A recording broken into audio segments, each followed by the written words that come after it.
Welcome to the Hockey Writers Prospect Corner, a show with our top prospects writing crew, bringing you the latest news, analysis, scouting reports, mocks, rankings, and much more. From the World Juniors to the NHL Draft floor, from the farm to the NHL, our team covers everything that happens in the world of prospects. So sit back, grab a notebook, and get ready for Prospect Corner.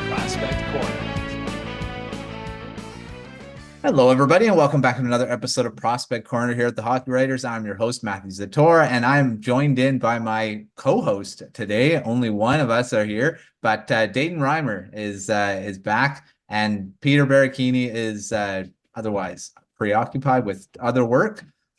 But happy to have you here, Dayton. Now we're going to talk WHL, we're going to talk NCAA, and overseas. We're going to continue our check-ins across the leagues, just talk about a few standout prospects that have been draft eligibles, NHL prospects. But Dayton, how's it going? Oh, it's not too bad. Yeah, it's been snowing all day here in Saskatoon, so I don't know, it's been kind of nice. We'll see when it stops how nice it is still, but no, yeah, doing all right. How are you? I'm doing good. No snow here. I've got it's not very cold either. I said, oh, it's a little colder today. It was like 5 degrees, and I'm like, it's cold. And I don't know. It's been 10, 11 degrees. That's why. So it's like a drop like that. It feels cold. So it's actually been pretty warm out on the West Coast for the last few weeks. I think winter is done. I'm hoping there's not any just flash snow or something in April or something like that. That happened one year. Which is yeah, I've experienced those. Those are fun.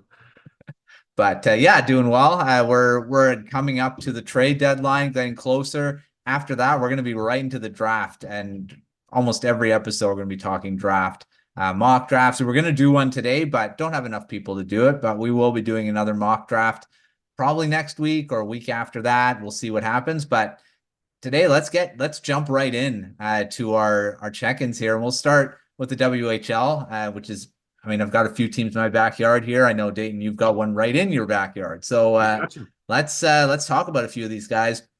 I'll start with you, Dayton. Who do you got that's kind of standing out for you so far this season? There's quite a few in the WHL this season. Some may see this as a cop-out, but I'm going to take a whole team, and that is the hometown Saskatoon Blades. They have already clinched a playoff spot in the WHL. Is that not super early? Pretty early. They're already locked in for a playoff spot. I don't know. I think there's still about 20 games left. If I'm not mistaken. I don't know. That's wild. As far as I've been watching hockey, especially WHL, that's never happened. And it's pretty crazy, yeah. Yeah. And one of the reasons they've been able to do that this season is they've had a really strong goaltending duo. And so I'll briefly talk about their two goalies, Evan Gardner and Austin Elliott. So their starter, if you want to call him that, it's kind of a split, a tandem is what they've got here. Both are playing a pretty even split of games. Gardner has taken the lead slightly, simply because he's just got really good numbers. Neither of these kids are drafted, by the way.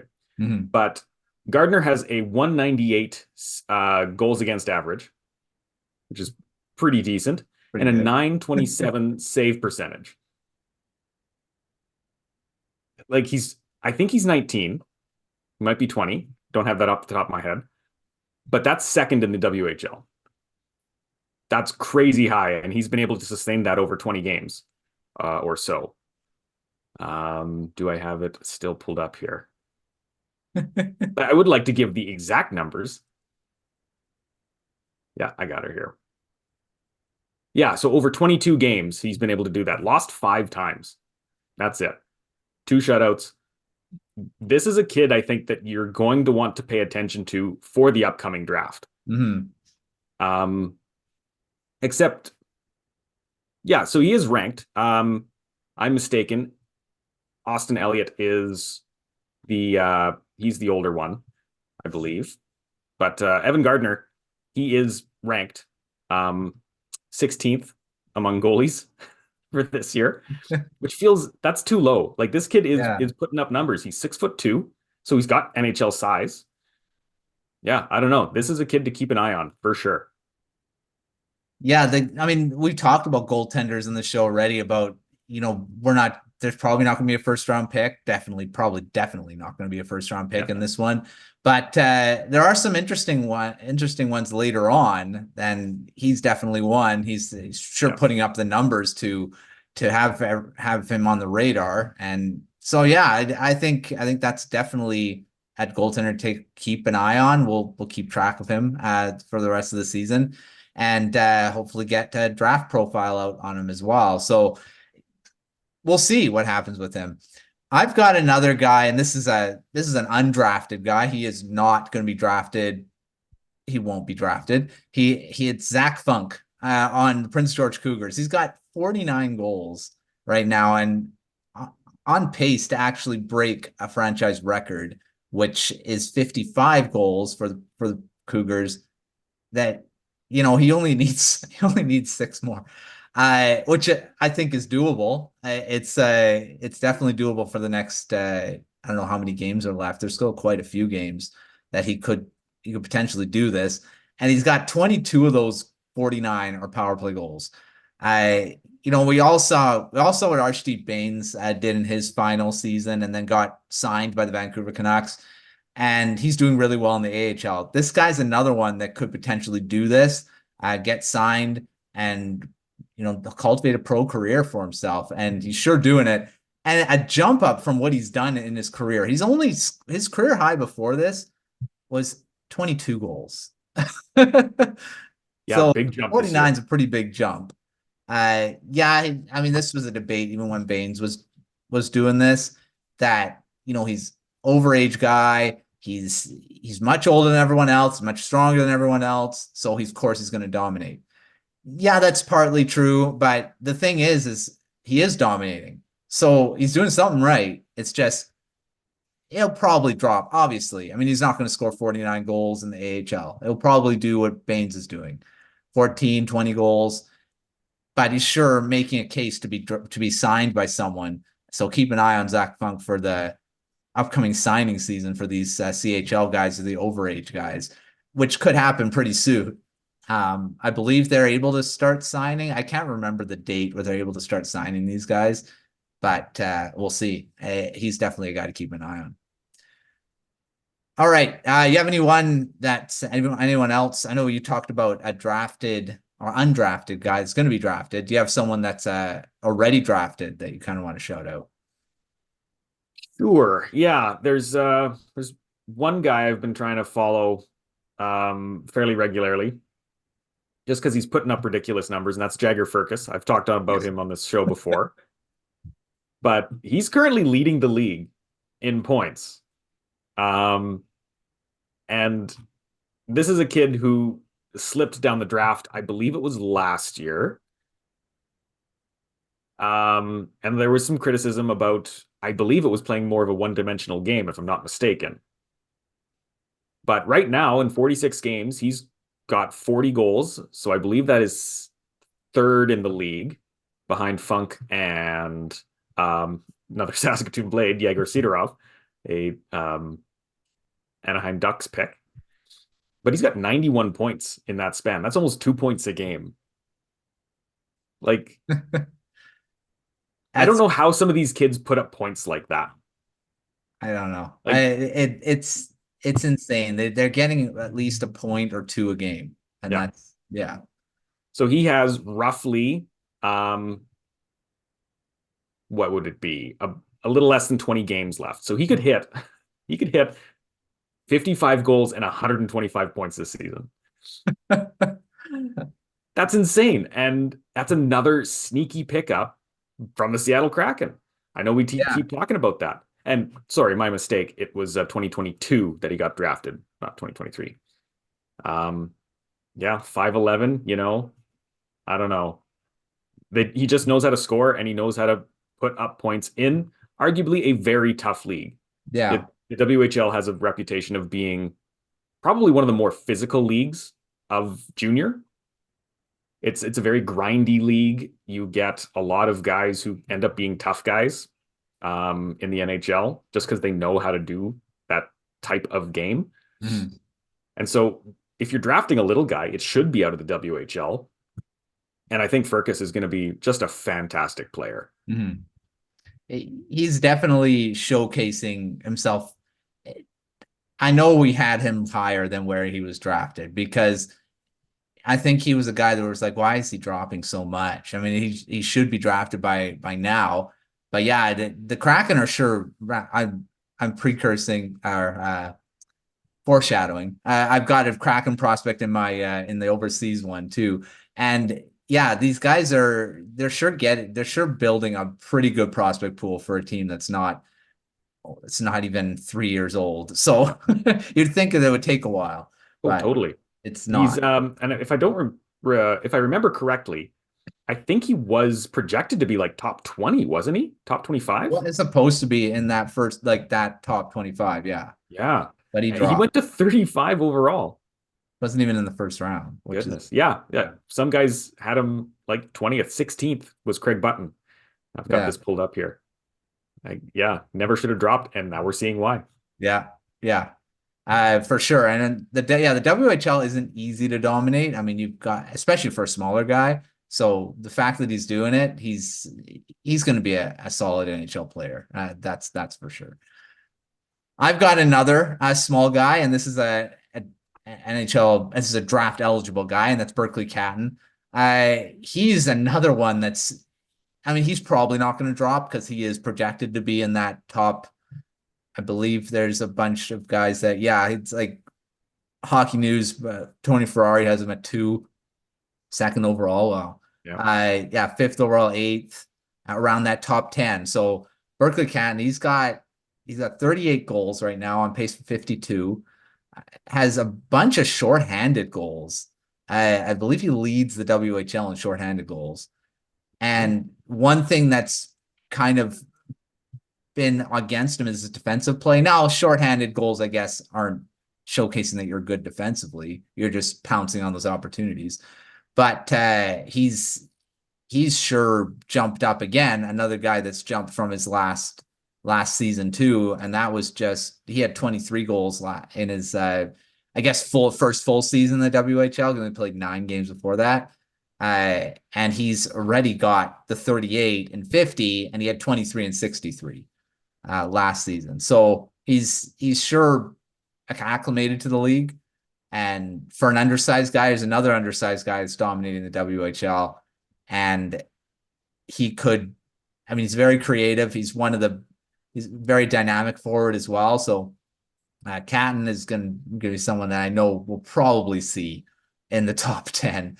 I know he's been touted as having strong leadership skills, very mature for his age as well. So that's another thing that's going to go for him, and his hockey sense and all that other stuff, skating. He's got a pretty good package to play with. And we saw with Zach Benson, although Zach Benson dropped and he's in the NHL right now. So undersized, I don't get it. I don't understand. So yeah. Yeah, he's another one who I really want to dive into. There's a whole bunch of guys that I want to get some like really good game tape of. And he just keeps putting up points, on pace for 113. Yeah. Was the captain of the under-17s last year, where he put up 12 points. He's going to be a special player, and I'm just wondering if he does stick in the top 10, because he is that 5'11", 163. Like that's small by NHL standards. I don't know. There's a lot of guys that are really interesting for the NHL draft, and he should be top 10, but whether he will be is another question. Yeah, like everyone has him in the top 10 except for Craig Button is at 13, so not far out of the top 10. But everyone Which is also else, not surprising. Yeah, he likes his big old school guys. Small guys. Everyone else though has him in the top 10, and we'll see. I'm not sure about the second overall. I mean, Tony Ferrari sure likes him. That's maybe a little bold, a little high, which is fine. I like bold. But I like it. I like it. I would love for it if he was drafted second overall. I don't see it because of his size. That's just the problem, unfortunately. Okay, let's move out of Canada into the United States, and we'll talk about the college ranks. And this one has been in the news, not that, well, just the bean pot was just finished up. Northeastern won their championship. They've won it in a bunch of years here. Gunnarwolfe Fontaine, the best name ever. He is my guy, so we'll start talking about him right away. I love his name, number one. Nashville Predators prospect from Northeastern, and he scored the OT winner in the final and in the semifinal, which and then won the MVP of the tournament as well. So Gunnarwolfe Fontaine, and I found it funny. I read an article about him, and apparently his mom wanted to call him Wolf. I mean Wolf Fontaine, but his dad is like, no, he's not going to be called Wolf, and so it's Gunnarwolfe. It's like okay. Okay.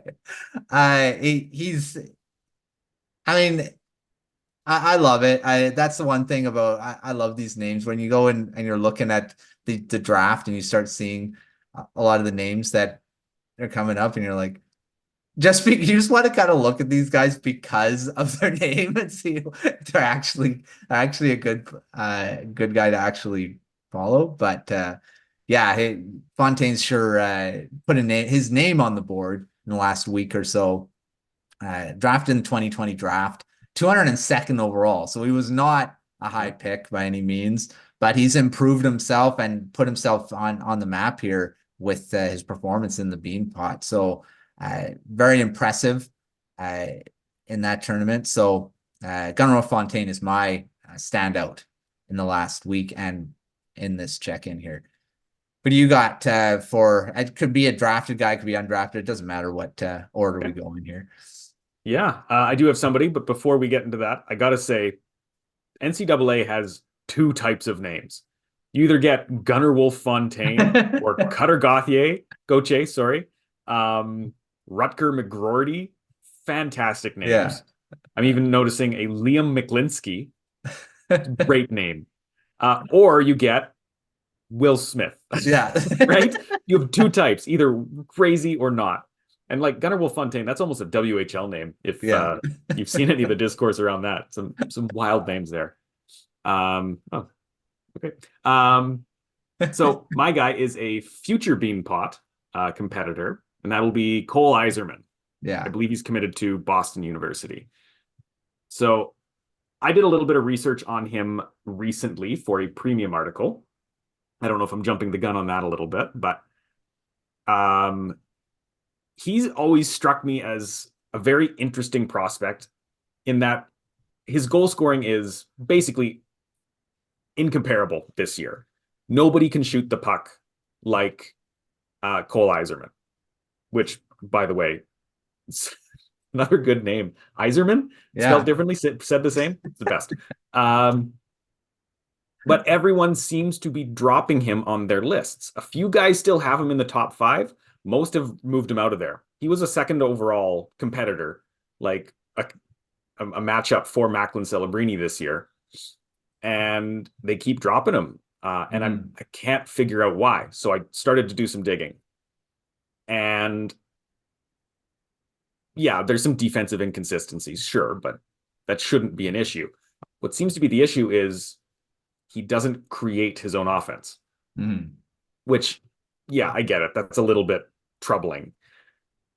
But, there's other guys who have not been able to start creating their own offense and became very capable of it, a la Cole Caulfield, described as a very one-dimensional player in college, is now a very well-rounded player with the Canadians, I would say, and will keep getting better. It's just going to take him a little longer because he is on that undersized, and that's just kind of how it goes sometimes. But I did look up Eiserman's stats. 4 goals in the last 4 games, by the way. So he's still scoring like crazy, even though he has slowed down. 5 points in that same stretch. So, yeah, another kid who, again, should be a top 10 pick. I think will be a top 10 pick. You can't overlook that goal scoring. It'll be interesting to see where he falls once this season ends.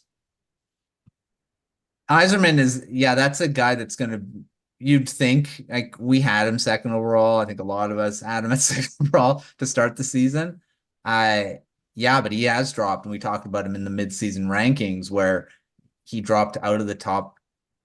Yeah, dropped out of the top 5, and that's something that was interesting to see. He's got a heck of a shot, and that's the one thing that is going to put him, I think, in the top 10 when all said and done, because you can't teach that. It's there.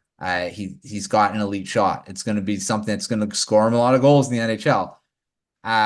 But yeah, the one thing, if he can't create offense, although there are a lot of NHL players that are like that, like you said, Cole Caulfield, they need guys on their line that can help them score goals. They need a guy that'll run the line. And there are a lot of players that are like that. They need someone on their line to help them out. That's why there's 3 guys on the line, because one guy can't do it all. Although Exactly. there are some that can, like Ovechkin. I don't think he sometimes just doesn't need anyone on his line. He can score a goal. The Sedins were another 2 that, well, they needed another person to do it. But yeah, there are a lot of players that just, they can't run their own line. And we'll see if Eiserman is going to be one of those, or he can develop that. But we'll see. He's still going to be a top 10 pick, I think. Oh, If for sure. not, maybe just outside the top 10, and that'd be a steal for whoever gets him there. Oh, no kidding. Yeah, I think the criticism that he can't create his own offense is maybe weighted a little heavier than it should be. Because, like you said, he has an incredible shot. And so, sure, he's not going to be Austin Matthews, but you give him the puck, it's going in the net. Yeah. So you just get a guy who can give him the puck. They're around. You have 3 guys on a line. Yeah. You balance that. You're playing with some of the best guys in the world. That shouldn't be an issue. And yet it's talked about as this kind of like, I don't know, he might not work out. And that's a little ridiculous, which is what started me doing that digging. Why are people so upset about this? Yeah, Joakim Kamel had, I think, a similar criticism in his draft year too, where he could only score in one area of the ice. I think that's what it was. So I mean, yeah, it's something that gets developed. I mean, these guys that they adjust, they're smart. Eiserman's one of those that I think he'll adjust to it. He'll find ways to create offense on his own rather than having someone else help him out too. So yeah. Speaking of scoring from one side of the net or one area of the ice, I just thought I'd quickly bring up another Saskatoon Blade who I mentioned briefly earlier, Yegor Sidorov. Every time I watch him, he's always in the exact same spot. And so you'd start to think like he's not going to score. The goalies have to know he's going to go there because he goes there every single time and it always goes in the net. He's a fantastic scorer. 42 goals this year. Just to bring it back to our WHL, there's great goal scorers all over, and he was a 7th round pick, I think. Yeah, well, Ovechkin, he scores all the time from that one area of the ice too. So it's not a problem. Yeah, not a problem. Everyone knows it's going to happen. It still happens.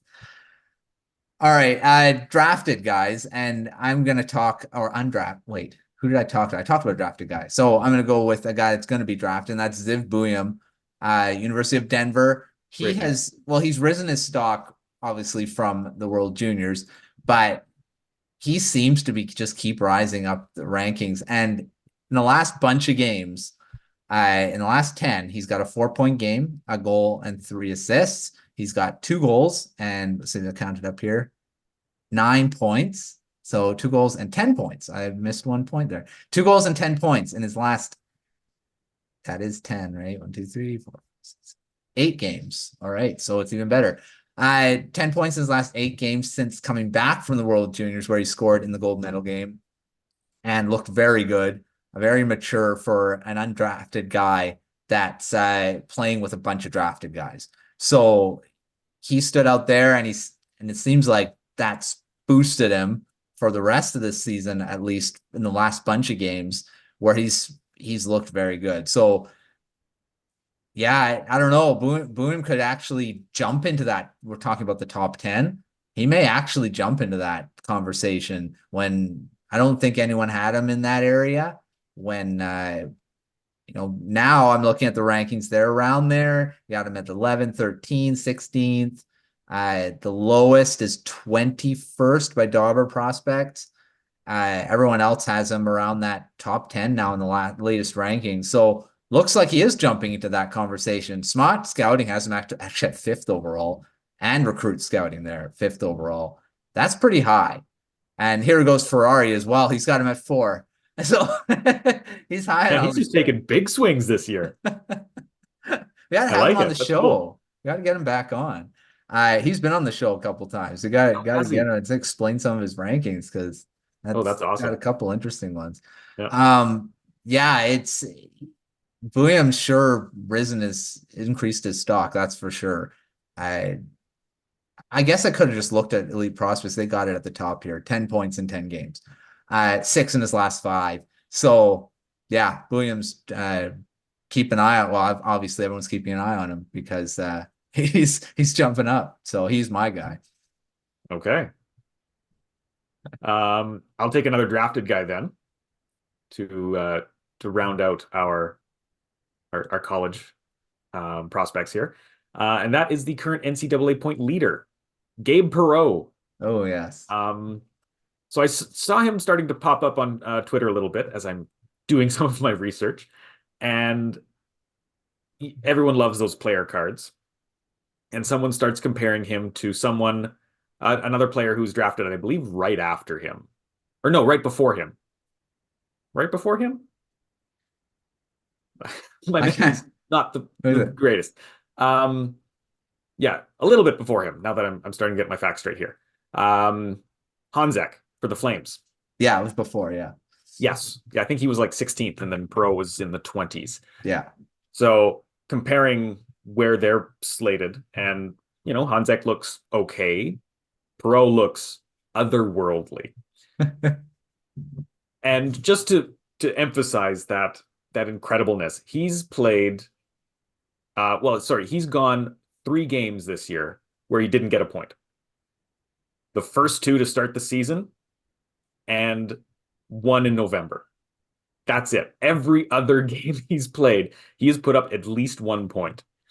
In the last 4 games this season, he has 9 points in 4 games, including 4 goals. He just can't be stopped, it seems. Like this, wow, the Rangers robbed literally everybody. There was no reason for him to fall to 23rd. I think he set the United States Development Program record for most points in a season. And they're like, oh, he's 5'11". Maybe we shouldn't risk a big pick on him. I think you should have. This guy's going to be an all-star. I'd put money on that. Yeah, he definitely is. That's another one. We had, I don't know how many of us had him in the top 15, top 20, and he was a little after top 20, but yeah, come on. I mean, undersized should not be a question anymore. It shouldn't be. So it's really frustrating as someone who does, a little bit of scouting, amateur scouting, and to see how many people are saying, okay, this guy is somebody you need to, draft high. And all the NHL teams are like, we know better. Thank you. We'll draft him lower. We're going to pass on him for someone else. And then 5 years pass, and like, oh, look, the guy everyone thought we should have drafted higher was great. And the guy you picked before him is okay at best. Yeah. It happens every single year with multiple guys. And I don't understand it.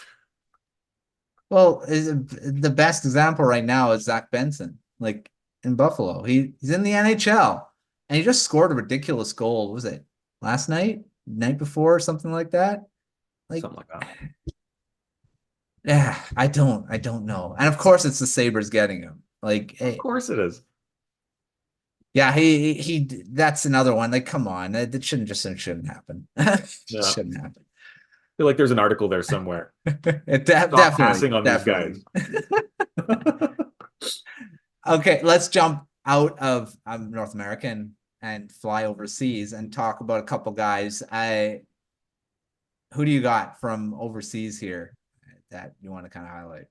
Yeah, well, I'll start with another undrafted player, as is my pattern this evening. And I had an interesting debate with one of my wife's coworkers about Konsta Helenius. I've been watching a little bit of his game, and I'm really liking what I see. He is already playing in the Liiga full time, and I believe he has 31 points in about 40, 42 games, something like that. That's incredible as a teenager to play in a professional league.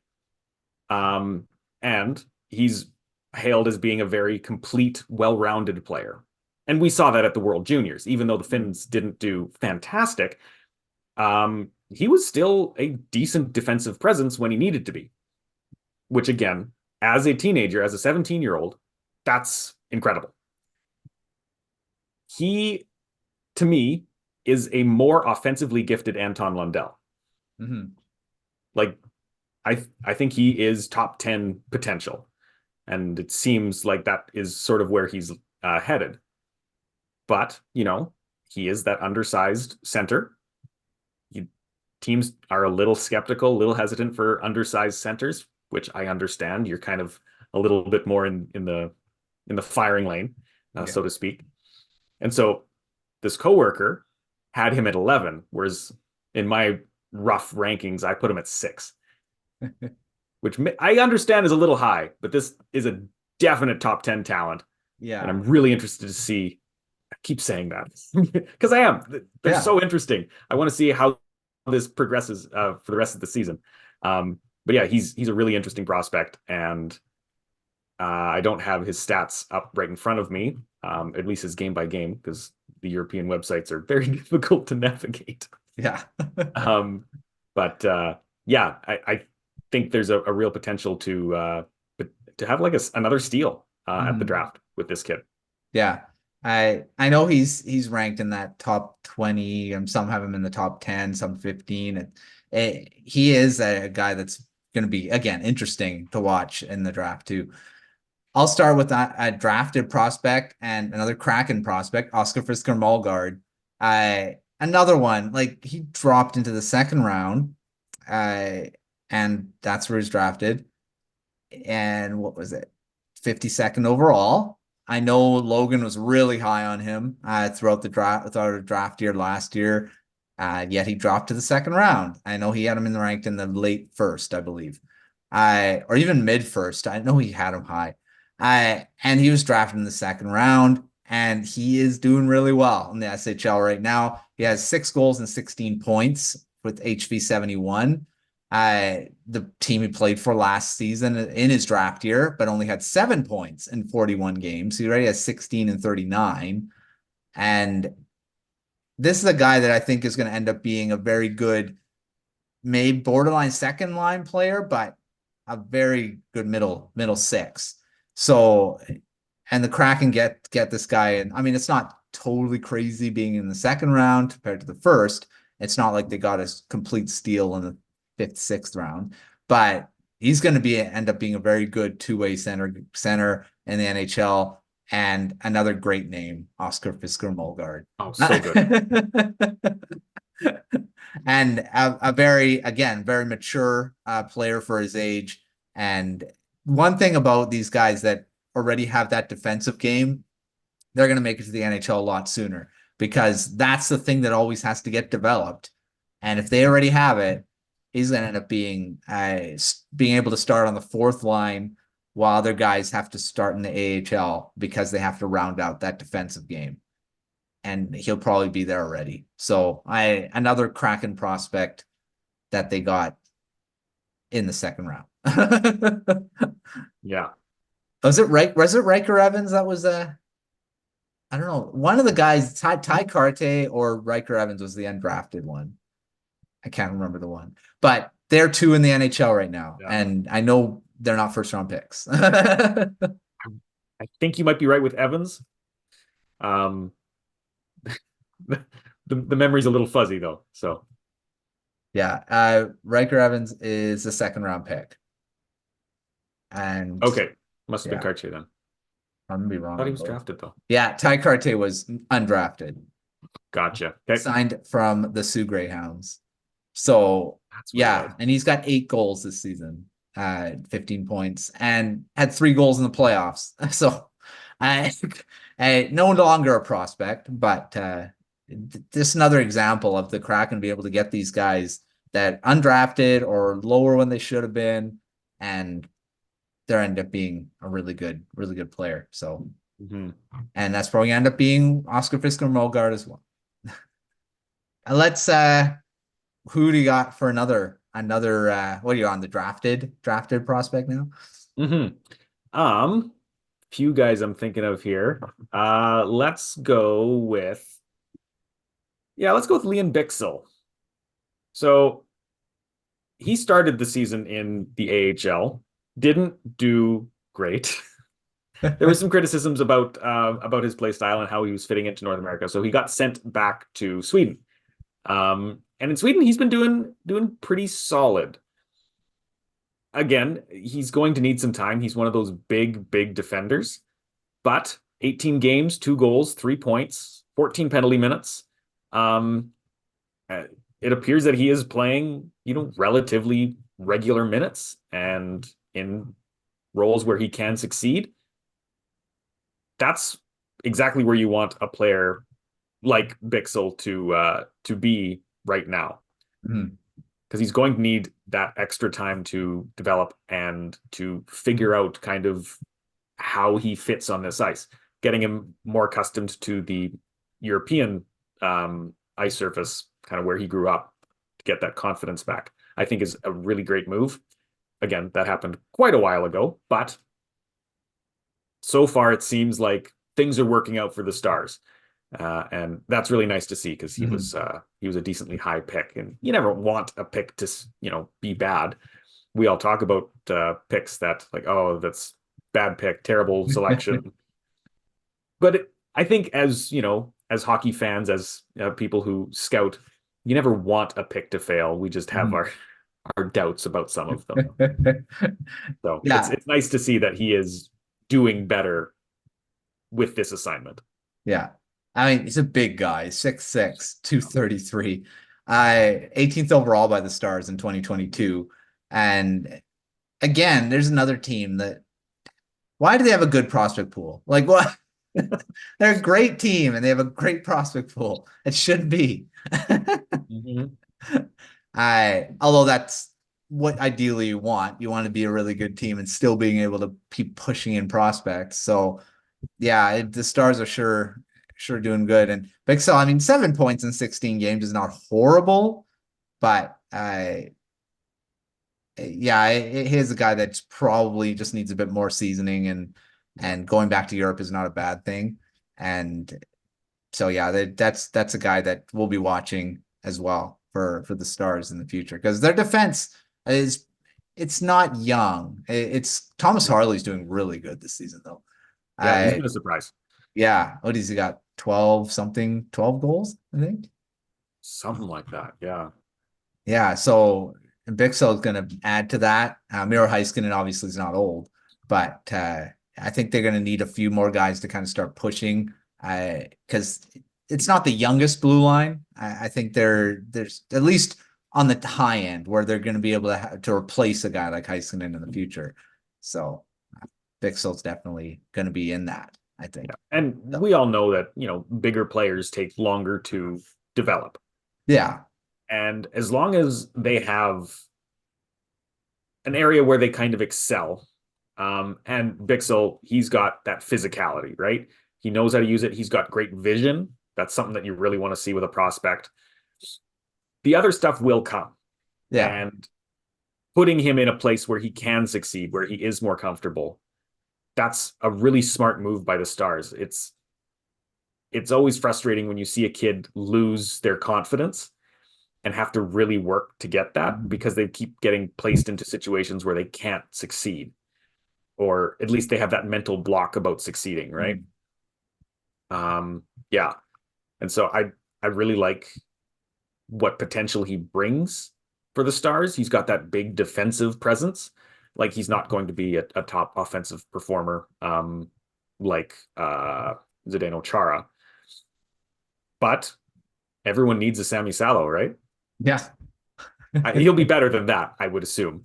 But another big guy who just had a long career for being defensive. Yeah. And it's funny because Thomas Harley it was an 18th overall pick too in 2019. There you And go. he was kind of floating. He had 34 games in 21-22, and then he was stuck in the AHL last season for most of the season. Only played 6 games in the NHL, but then had some good time in the playoffs, 9 points in 19 games, and now he's got 13 goals. I was close. So 13 goals and 30 points. And he kind of, I don't know if he struggled, but he struggled to gain a foothold in the NHL in his first few seasons. But that's just the definition of having defensemen, how they develop. So it's just, it happens. They need some time. And Harley's definition of that, and Bichsel's going to be too. He'll be in the NHL at some point. Totally. All right, my guy is a defenseman as well, and that's Leo Sahlin Wallenius. I'm probably saying it totally wrong. And he has been in the news as well. The Five Nations tournament was just wrapped up not that long ago, and he was a headliner in it. Had 7 points in the 4 games, a pair of assists in the third period to help win the whole thing, and he was one of the best defensemen in the tournament. And I don't know if he hasn't been really, I don't know if we've mentioned him before on the show at all, but he's a guy to keep an eye on now that he's looked really good in a tournament that's the Five Nations tournament. I believe is like it's an under 18. Yeah, it is an under 18 tournament, and he is 16 years old right now. I don't even know if he's eligible for this year's draft. I didn't even check that. I may be under the just